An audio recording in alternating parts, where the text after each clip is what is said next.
Commander Hyunwoo stretched his forearms and rubbed his tired eyes. The monitoring station felt colder than usual tonight, even with the heat from dozens of glowing screens filling the room. For the past 3 days, something strange had been happening at the edge of their space territory. The signal came from nowhere, appearing suddenly like a ghost in the darkness between stars. At first, the night shift thought their equipment was broken, but every scanner, every detector, every piece of technology they had was showing the same impossible thing. "Commander, you need to see this," Jamin called out, his voice shaking slightly. The young technician had been working on the signal analysis for hours, his green skin now pale with exhaustion and worry. Hyunwoo walked over to the main display, his 6 eyes focusing on the data streaming across the holographic screens. Numbers, patterns, mathematical formulas that any intelligent species would recognize. Prime numbers, counting up from 2 to 97, the speed of light, basic atomic structures. Then something else, something that made his blood run cold. Sound patterns, organized, structured, deliberate. Their best linguist computers were working overtime, trying to decode what could only be described as greetings in multiple formats. Whoever was out there wasn't just announcing themselves, they were being polite. "How big did you say the source was?" Hyunwoo asked, though he already knew the answer would terrify him. Jamin pulled up the sensor readings, his clawed fingers dancing across the control panel. "The energy signature suggests something at least 3 kilometers long, sir. Maybe bigger.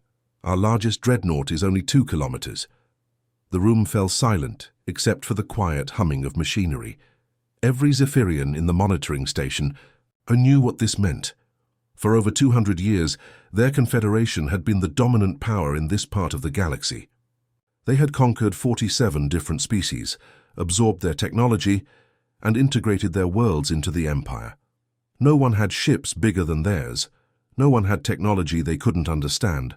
Until now. "Run the analysis again," Hyunwoo ordered, his mandibles clicking nervously. "Check for equipment malfunction." "Already done, sir. 12 times. The readings are accurate." Jamin hesitated before continuing. "Commander, there's something else. The signal isn't random. It's following a pattern, like they're testing our response time." Hyunwoo felt his heart skip a beat. Testing response time meant they were being studied, evaluated. Whoever was out there wasn't just saying hello, they were learning about Zephyrian technology, reaction protocols, maybe even military capabilities. The main screen flickered, showing a detailed breakdown of the mysterious signal. Mathematical constants that would be universal to any spacefaring civilization. Physical laws that governed how the universe worked. But embedded within the data were subtle complexities that even their most advanced computers struggled to decode. "They're not just smart," whispered Se-jin, the station's senior analyst. "They're showing off. Look at these calculations. They're solving mathematical problems our best scientists are still working on." Hyunwoo studied the data more carefully. Whoever these newcomers were, they understood physics at a level that made Zephyrian science look primitive. The energy readings alone suggested technology that could manipulate space-time itself. But pride was a dangerous thing in the military. The Confederation had never met a species they couldn't defeat, absorb, or intimidate into submission. Every encounter for the past century had ended the same way. Alien species begging for mercy, asking to be integrated peacefully into the Empire. "Sir, should we inform High Command?" Jamin asked quietly.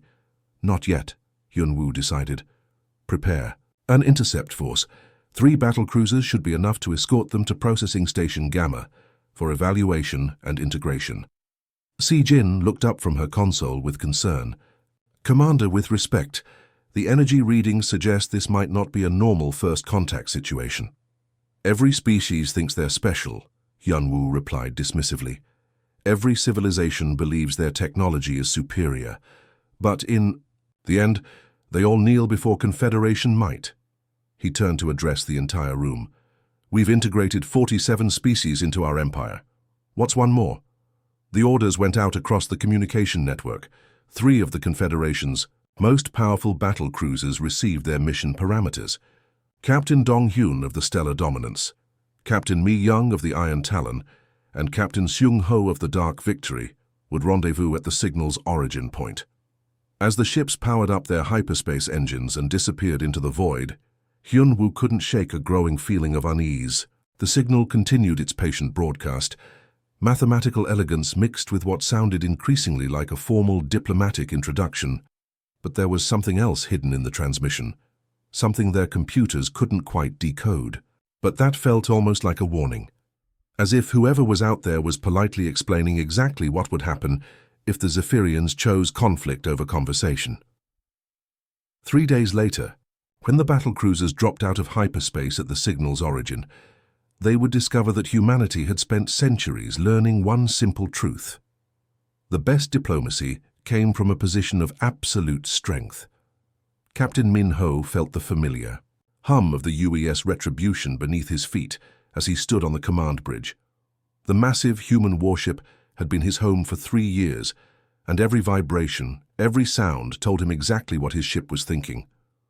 Right now she was alert, ready like a sleeping giant slowly opening her eyes. "Contact in 30 minutes, Captain," announced Navigation Officer Yun Ji from her station. Her fingers danced across holographic displays showing the 3 alien ships approaching their position. They're maintaining standard formation, but their energy signatures are spiking. Minho nodded, his dark eyes fixed on the main view screen. 3 Zephyrian battlecruisers hung in space like metal predators, their hulls bristling with weapons that could level cities. Each ship was nearly 2 kilometers long, designed to intimidate and overwhelm. But the Retribution was different. At 3.7 kilometers of pure human engineering, she wasn't built just to fight. She was built to end fights before they started. "Sir, we're receiving multiple scanning attempts," reported Lieutenant Su Jin from the tactical station. Her voice carried the calm professionalism that made her one of Earth's best communications officers. "They're trying to analyze our hull composition, weapon systems, and power output." "Let them look," Minho replied with a slight smile. "But only give them surface readings. No need to show them everything just yet." The Retribution's stealth systems were already active, hiding her true capabilities behind layers of false sensor readings. To the aliens, she would appear powerful, but manageable. They had no idea they were looking at a ship designed by humans, who had spent centuries perfecting the art of warfare. "Captain, incoming transmission," Sujin announced. "Their translation computers are working on our language patterns." The main screen flickered to life, revealing the alien commander's face. Minho had seen Zephyrians before in intelligence briefings, but meeting one face-to-face was still impressive. 6 eyes arranged in 2 rows, mandibles that clicked when he spoke, and an expression of absolute certainty that he was in control. "Unknown vessel," Commander Hyunwoo's translated voice carried the tone of someone who had never been told no. "You will power down your engines and prepare to be escorted to Confederation territory for processing." First Officer Boram stepped up beside Minho, her hand resting casually on her sidearm. She had studied the Zephyrian military for months, learning their tactics and psychology. "Classic dominance display," she whispered. "They expect immediate surrender." Minho activated the communication system, his voice carrying the quiet confidence of someone who had commanded warships through actual battles. "Commander Hyunwoo, I am Captain Minho of the United Earthship Retribution. We come seeking diplomatic contact between our species, not subjugation." The alien commander's 6 eyes narrowed, clearly not expecting resistance. Around the bridge, human officers continued their work with practiced calm. They had trained for this moment, studied every possible scenario, prepared for everything. From peaceful negotiation to full combat. "You mistake our generosity for negotiation, Captain," Hyunwoo replied, his mandibles clicking with irritation. "This is Confederation space. You will surrender your vessel and submit to processing, or we will take it by force." Engineering Officer Tae Hyung looked up from his console with concern. "Captain, their weapons are charging, plasma cannons, kinetic launchers, and something that looks like focused particle beams." Minho felt his crew tense around him. These weren't academy graduates or simulation veterans. Every person on the Retribution had seen real combat, survived real battles, and understood what it meant when weapons started charging. "How many ships have they processed this way?" asked Weapons Officer Ji-won, her fingers already moving toward Her control systems. 47 species over 200 years, Boram answered grimly. They have a very specific method. Overwhelming force, immediate surrender, then integration into their empire as secondary citizens. The alien commander leaned forward on his screen, clearly growing impatient. You have 10 seconds to comply, Captain. Power down your engines and prepare to be boarded. Minho looked around his bridge at faces that had seen humanity's worst, conflicts, and survived. These officers had fought in the Titan Wars, the Belt Rebellions, and the AI crisis. They understood something the aliens didn't. Humans had spent centuries fighting each other with weapons that could crack moons. They had learned to survive against impossible odds, to turn desperate situations into victories. Sir, all 3 alien ships are powering weapons, Sujin reported. They're targeting our engines and communication systems. Standard disable and capture formation. Boram stepped forward, her voice steady and professional. Captain, they're powering weapons. Minho's smile wasn't pleasant. It was the smile of someone who had been underestimated before and had always made his opponents regret it. Then it's time they learned why humans don't surrender. We negotiate from positions of strength. He activated the ship-wide communication system. All hands, this is the captain. We are about to make first contact with a species that believes we'll submit to their authority. Show them why Earth doesn't produce subjects. The Retribution's defensive systems came online with a sound like thunder rolling through the ship. Thousands of point defense turrets emerged from hidden panels. Energy shields that could deflect small asteroids flickered to life. And deep in the ship's core, weapons that had been designed to fight entire fleets began their power-up sequence. The 3 alien battle cruisers had no idea they were about to face humanity's first lesson in galactic diplomacy. All weapons systems.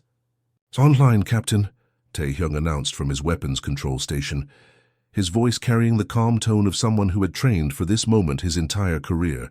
Around the bridge, displays flickered to life showing the Retribution's true power, awakening from its slumber. The sound started low, like distant thunder rolling through the ship's corridors. Then it grew, a deep humming that every human on board recognized.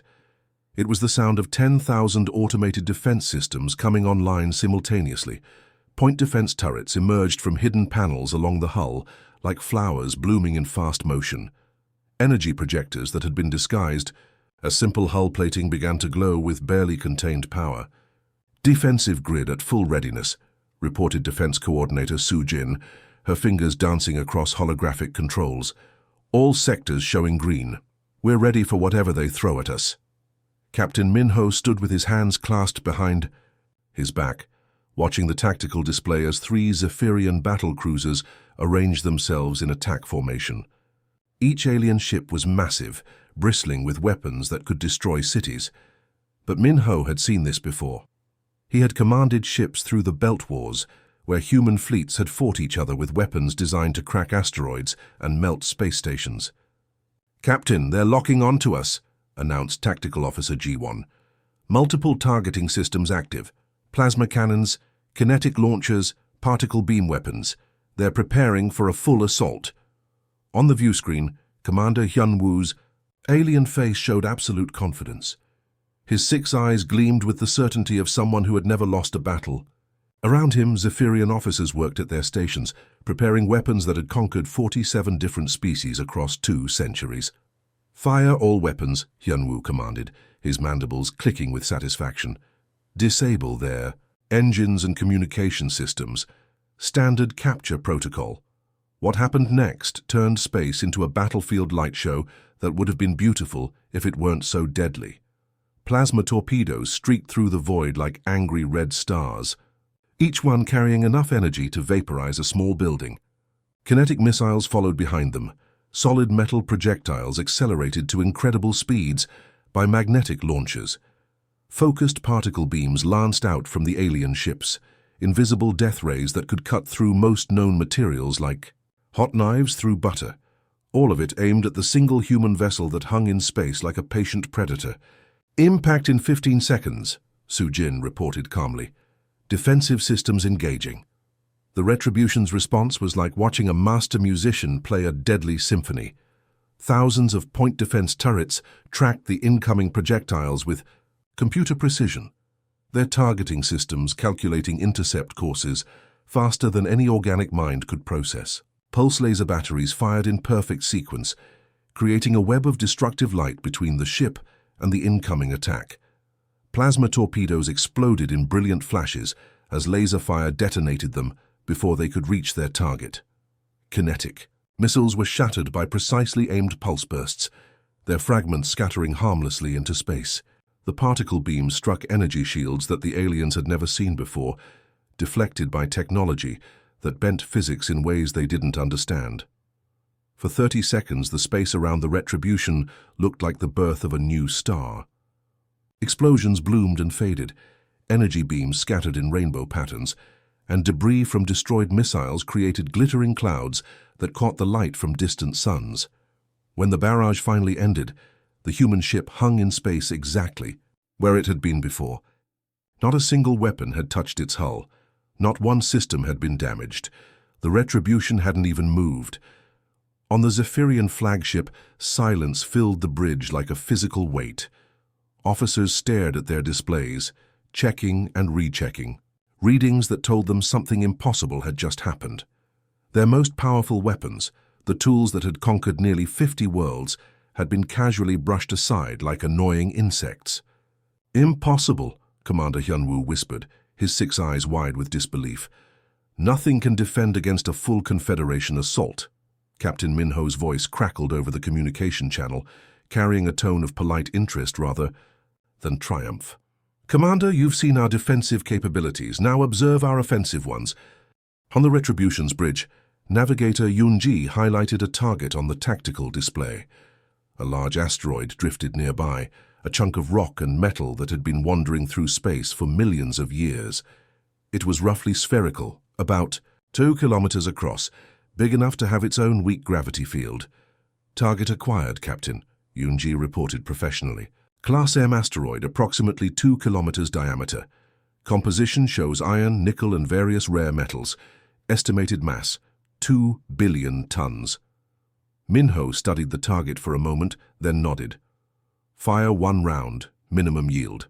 Deep in the Retribution's hull, machinery that had been built by humans who understood the terrible mathematics of warfare began to move. The main kinetic cannon, a weapon designed during humanity's darkest conflicts, prepared to demonstrate why humans had survived their own violent history. The projectile that emerged from the ship was small, barely the size of a telephone pole, but it had been accelerated by magnetic fields, more powerful than those found in most stars. When it left the cannon, it was traveling at 15% of light speed, carrying more kinetic energy than some nuclear weapons. The asteroid never had a chance. The projectile struck it dead center and instantly converted 2 billion tons of rock and metal into expanding plasma. The explosion was visible from dozens of light years away, a brief new star that burned bright and then faded, leaving nothing behind but glowing gas and the memory of something that had existed for eons. The silence on the Zephyrian communication channels was absolute. They had just watched a species casually delete a celestial object, turn solid matter into energy, with a single shot from what appeared to be a standard weapon. On his bridge, Commander Hyunwoo stared at the empty space where the asteroid had been, finally understanding that the Confederation had encountered something they had never faced before. A species that didn't just build weapons. A species that had weaponized physics itself. The holographic display flickered to life between the ships, showing Admiral Kethvar's imposing figure. His ceremonial uniform was covered in medals from 2 centuries of conquest, ribbons representing 47 different species that had knelt before Confederation might. But now those decorations seemed meaningless, as his 6 eyes showed something the Zephyrian military had never experienced before. Genuine fear. "What are you?" he whispered, his voice carrying across space with the tremor of someone whose entire worldview had just crumbled. Captain Minho stood calmly on the Retribution's bridge, surrounded by officers who had grown up hearing stories of humanity's bloodiest chapters. He gestured to Science Officer Da-un, who had spent years documenting human military history for exactly this moment. "Begin the briefing," Minho said quietly. The space between the ships suddenly filled with 3-dimensional images that made the Zephyrian crews gasp in horror. Ancient battlefields appeared first, showing primitive humans fighting with sticks and stones, their faces painted with mud and blood.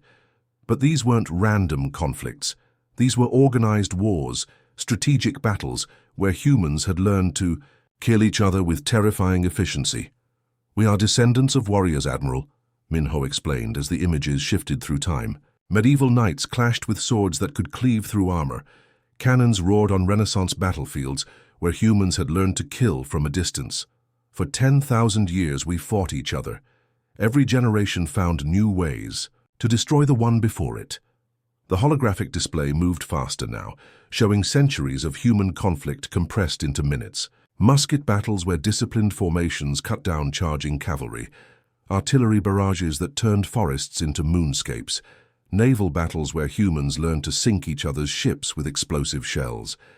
Then came the Industrial Age, and the Zephyrian officers began to understand the true horror of human warfare. Machine guns that could cut down hundreds of soldiers in minutes, poison gas that turned battlefields into zones of death, tanks that crushed everything in their path while firing shells that could level buildings. Every advancement in human science came from our need to survive against other humans, Dayun explained, her voice steady as she highlighted key technological developments. "We didn't explore space to find new worlds. We did it to build weapons that could strike enemies from orbit." The images showed the First World War, where humans had killed each other with industrial efficiency. Trenches filled with mud and corpses, artillery barrages that lasted for days, chemical weapons that left soldiers choking on their own blood. But that was nothing compared to what came next. "We weaponized the atom itself," Minho continued, as the display showed mushroom clouds rising over destroyed cities. "We learned to split matter at its most basic level and turn that energy into weapons that could erase entire populations in seconds." Admiral Kethavar stared at images of nuclear devastation, cities reduced to ash and shadow. "You destroyed your own kind?" "Twice," Communications Officer Ji-hoon answered, stepping forward with the grim certainty of someone whose grandmother had lived through those dark days. "And that was just the beginning. We built weapons that could destroy our entire planet, several times over. We created biological weapons that could kill every living thing. We developed artificial intelligences designed for nothing but war." The holographic display showed the space age, but not the peaceful exploration the Zephyrians had imagined. Instead, they saw orbital weapons platforms, asteroid-based missiles, and space battles where human fleets had torn each other apart in the cold vacuum between worlds. "The Belt Wars lasted 30 years, Dayun explained, as images showed spacecraft exploding in silent fury. Colony ships turned into battleships. Mining stations became fortresses. We fought over every asteroid, every moon, every piece of rock that might give us an advantage over other humans. We weaponized mathematics," Security Chief Dongwu added from his station.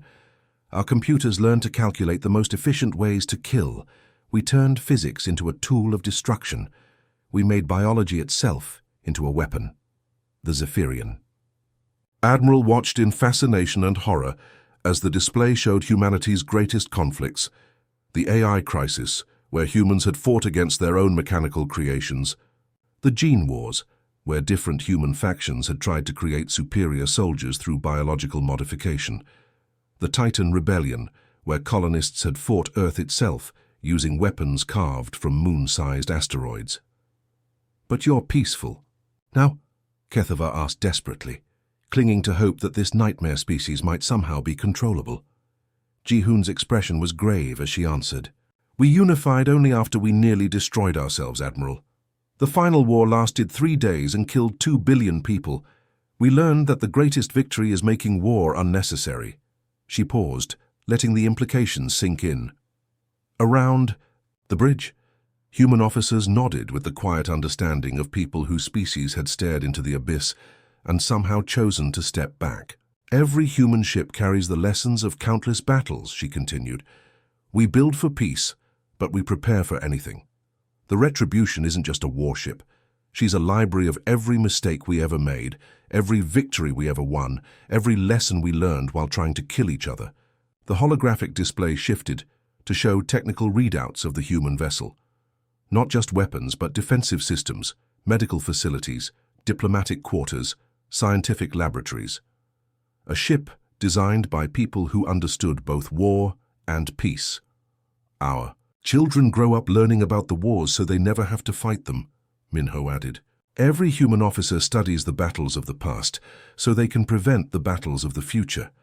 Admiral Kethvar stared at the tactical readouts showing the Retribution's true capabilities, weapons that could crack moons, defenses that could withstand direct hits from stellar mass objects, technology born from a species that had mastered the art of controlled violence and then chosen to control themselves. "What do you want from us?" he finally whispered, his voice barely audible, across the communication channel. The answer would change the balance of power in the galaxy forever. Space rippled like disturbed water as 37 Zephyrian warships dropped out of hyperspace in perfect attack formation.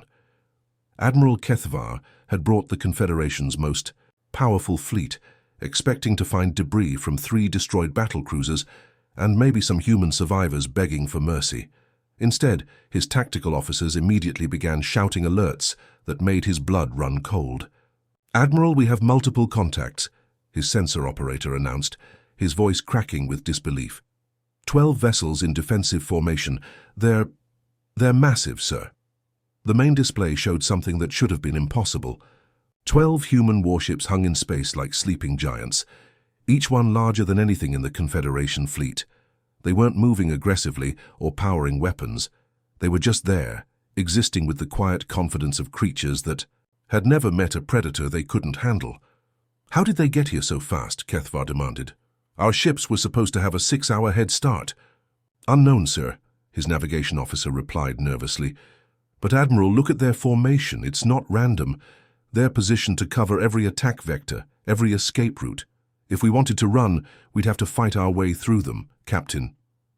Minho appeared on the communication screen, standing calmly on his bridge with officers who looked like they had been expecting this moment for years. Beside him stood Chief Diplomat Hye Jin, a woman whose peaceful appearance couldn't hide the steel in her eyes. "Admiral Kethvar," Minho said with polite formality, "thank you for accepting our invitation to discuss the future relationship between our species." "Invitation?" Kethvar sputtered. "You destroyed our ships and killed our crews." "Actually," Hye Jin corrected gently, "your ships are intact and your crews are unharmed. They're currently aboard our medical vessel receiving treatment for shock and minor injuries. We don't kill people we're trying to negotiate with." Behind the human diplomats, strategic analyst Young Su activated holographic displays that filled the space between the fleets. What appeared made every Zephyrian officer on every ship realize they were dealing with something far beyond their understanding. Detailed intelligence reports scrolled past, showing 47 years of intercepted Confederation communications, battle plans, expansion strategies, integration protocols for conquered species, economic data showing how the Confederation stripped resources from absorbed worlds, even personal communications between high-ranking officials discussing which species to target next. "For 47 years we've monitored your expansion," Hye Jin announced calmly, as if discussing the weather. "We know how you integrate species, how you process resistance, how you maintain control." The data was devastating in its completeness. Young Su highlighted specific examples of Confederation conquest, showing how they used overwhelming force to break enemy resistance, then absorbed the survivors into their empire as second-class citizens. "The Klaxon civilization surrendered after you destroyed their 3 largest cities," he noted, pulling up battle footage. "The Nexari fought for 6 months before you deployed biological weapons against their food supply. The Vorthan Empire lasted 2 years, but only because they had underground cities you couldn't find immediately."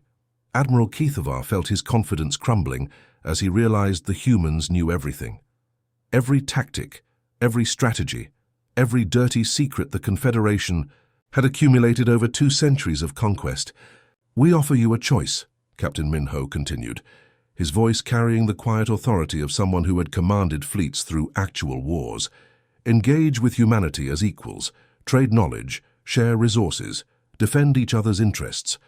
His expression hardened slightly, and suddenly every human officer on the screen looked like exactly what they were: veterans of conflicts that made Confederation wars look like children's games. Or discover why humans designed ships to fight entire fleets simultaneously. The tactical displays around Admiral Kethvar's bridge began updating with new information as the human ships dropped their stealth systems. What his sensors now showed made his officers gasp in terror. Each human vessel carried enough firepower to sterilize entire planets, defensive systems that could deflect asteroid impacts, engines that could apparently fold space itself, but more. Terrifying than the technology was the calm professionalism of the humans wielding it. These weren't conquerors drunk on power. These were soldiers who understood exactly what their weapons could do and had chosen to use them as tools of diplomacy rather than destruction. Defense Minister In-Su stepped forward on the human side, his uniform showing the quiet decorations of someone who had survived humanity's bloodiest conflicts. We've survived nuclear war, genetic plagues, AI rebellions, and civil conflicts that spanned star systems. We unified because we learned that survival requires cooperation.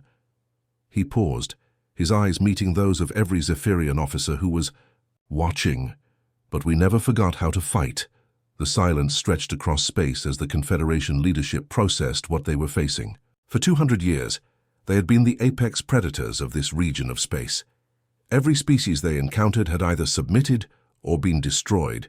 But now they faced something unprecedented, a species that had mastered warfare so completely that they had transcended it, yet retained every hard-learned lesson about survival. "Your ships," Admiral Kethvar said slowly, studying his tactical displays, "they're not threatening us." "No," Minho agreed. "They're simply existing in space, with the understanding that peace is maintained by those capable of war, but wise enough to choose diplomacy instead." The human vessels hung in formation like monuments to controlled violence. Not aggressive, not retreating, simply present with the absolute confidence of apex predators who had nothing to prove. "We could destroy your entire fleet in approximately 4 minutes, strategic analyst Young Su added matter-of-factly. "But then we'd have to find someone else to trade with, and honestly, we'd prefer to avoid the paperwork." Despite everything, several Zephyrian officers found themselves almost smiling at the casual way the human discussed annihilating their most powerful military force. "What are your terms?" Admiral Kethvar asked quietly, finally accepting that the Confederation's age of easy conquest was over. Captain Minho's smile was warm and genuine. Simple: mutual respect, honest trade, and the understanding that humanity protects its friends as fiercely as it once fought its enemies. He gestured to the displays showing human history. "We've learned that the strongest alliances aren't built on fear or conquest. They're built on mutual benefit and the knowledge that your allies will stand with you when the universe gets dangerous." "And if we refuse?" another Zephyrian admiral asked. Hyojin answered with diplomatic politeness. "Then you continue your expansion in other directions, and we continue monitoring galactic communications. But Admiral, I should mention that 17 other species have been watching this conversation. Several of them have already requested meetings with human representatives." The implications were clear. The Confederation could either adapt to a new galactic order where humans were major players, or they could find themselves increasingly isolated as other species chose the protection of humanity's friendship over the uncertainty of Confederation. Conquest. Admiral Kethvar looked one more time at his tactical displays, at the human ships that could have destroyed his entire fleet, but chose instead to offer partnership.